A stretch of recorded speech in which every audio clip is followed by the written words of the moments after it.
Welcome to Financial Hub. In this video, I'm going to guide you on how to change currency in KuCoin account. It is a very simple step. For that, make sure you already have the application on your device and you are logged into your account. Now, at this home page at the top left, you can see a profile icon. You need to tap over there. Now you will be led to this kind of interface. There you can see the option settings. You need to tap over there. Now under the settings category, you can see the option currency at the second. You can simply tap over there. Now here you can see the list of currencies.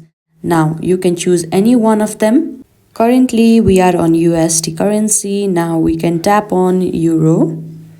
Now you can see that the currency has been changed to Euro. You can also see that the list of price has been changed to Euro. And this is how easily you can change currency in KuCoin account.